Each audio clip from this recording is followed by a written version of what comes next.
Yesus hilang dari catatan Alkitab selama 18 tahun. Dari usia 12 sampai 30. Kemana dia pergi? Dan kenapa Alkitab diam soal itu? Lukas 2 ayat 52. Dan Yesus makin bertambah besar hikmatnya dan makin dikasihi oleh Allah dan manusia.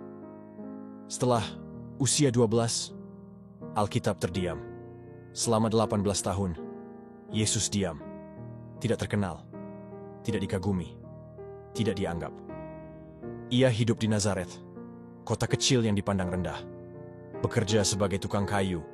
Hari-harinya dihabiskan memotong, membentuk, memperbaiki.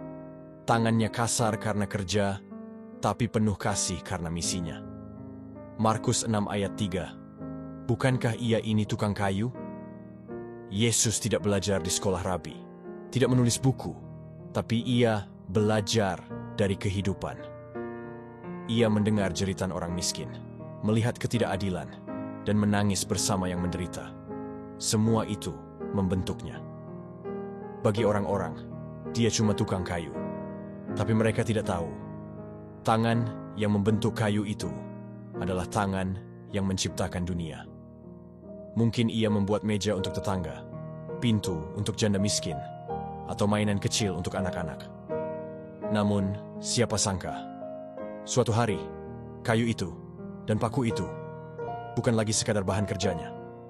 Kayu yang ia bentuk, suatu hari akan berbentuk salib. Paku yang ia genggam, suatu hari akan menembus dagingnya. Yesus tidak tergesa-gesa. Ia tidak cari perhatian.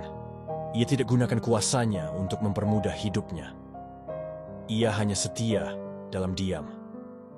18 tahun menunggu, 3,5 tahun melayani, dan 6 jam di kayu salib yang mengubah dunia.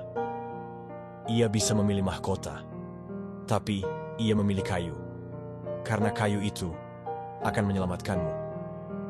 Di bukit yang sunyi, tukang kayu itu mengorbankan dirinya, bukan untuk membangun rumah, tapi untuk menebus dunia.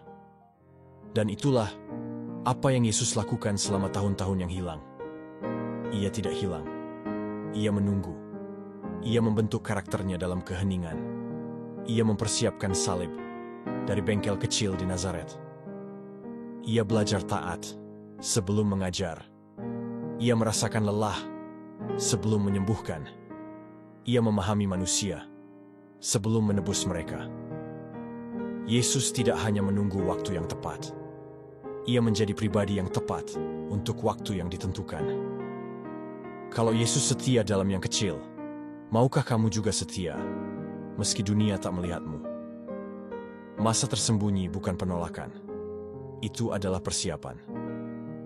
Kalau video ini memberkati kamu, klik like, share, dan subscribe. Mari terus belajar dan hidup bersama firman Tuhan.